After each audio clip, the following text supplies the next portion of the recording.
But first, restoring what is ours. That's the focus of tonight's angle. The family shared with us photos of Honesty Cheadle. She was just 3 years old, shot in the head, according to her family. It was a stray bullet fired from somebody down the street while Honesty was in her father's car. Mike Gill has died after being shot during a deadly carjacking spree in the district. Gill was a member of former President Donald Trump's administration. Police say the suspect later went on to shoot and kill another man that night before being shot by police in Lanham. 19-year-old former DOJ official was violently beaten during what police say was an attempted unarmed carjacking in Northwest. Fights broke out. Someone fired gunshots. This is supposed to be one of the nicer areas in the district. Yeah, that's funny how that happens. Well, those are just a few examples of the types of crimes that we've been seeing here in the nation's capital recently. And no, after the fact juvenile curfew zones that police have intermittently established, they're not the answer. We need real consequences for real criminals to send a real message. Now, you're going to hear from Democrats that crime is down, but here's the kicker.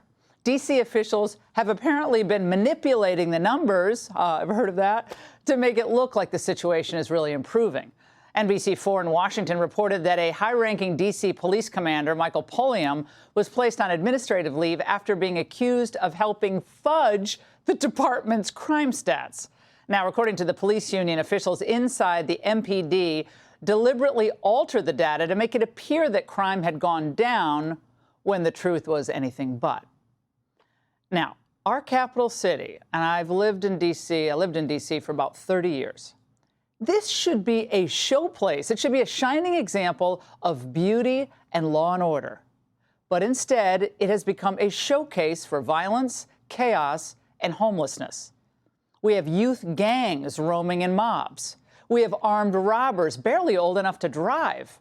Brutal beatings in broad daylight. And while families live in fear, the city's so-called leaders apply Band-Aids. Now, after years of rising crime, police handcuffed by political activists and public safety, sacrificed on the altar of so-called reform.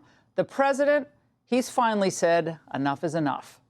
Our capital city has been overtaken by violent gangs and bloodthirsty criminals, roving mobs of wild youth, drugged-out maniacs and homeless people, and we're not going to let it happen anymore. This is Liberation Day in D.C., and we're going to take our capital back. We're taking it back under the authorities vested in me as the President of the United States. I'm officially invoking Section 740 of the District of Columbia Home Rule Act. You know what that is?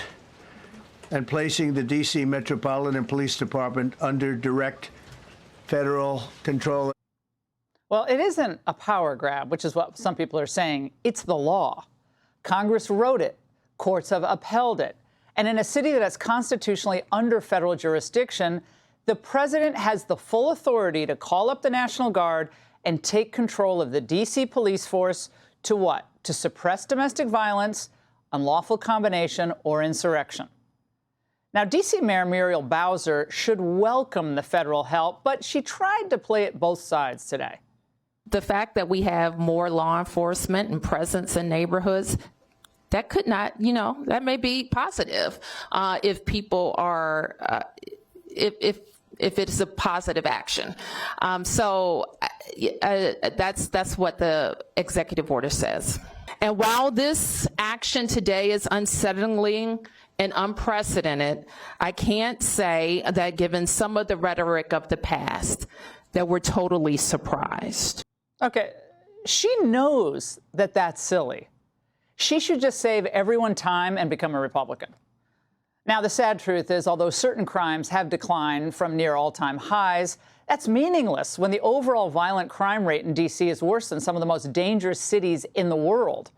And here in the United States, according to the most recent data, D.C. ranks #1 in the country for homicides. Now, things really began to spiral, as we might remember, post-George Floyd in the summer of love.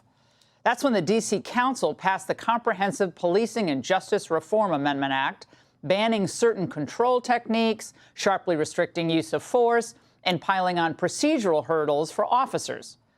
Police at the time warned that that was going to make it difficult for police and nearly impossible in certain circumstances. And boy, were they right. Since these reforms took effect, carjackings have surged, homicides have climbed, and juvenile offenders have learned that consequences are few and far between.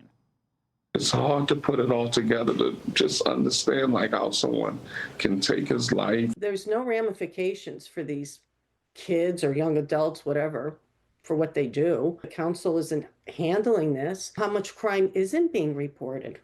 I don't know. Too much violent crime being committed by young punks who think that they can get together in gangs and crews and beat the hell out of you or anyone else. But they know that we can't touch them. Why?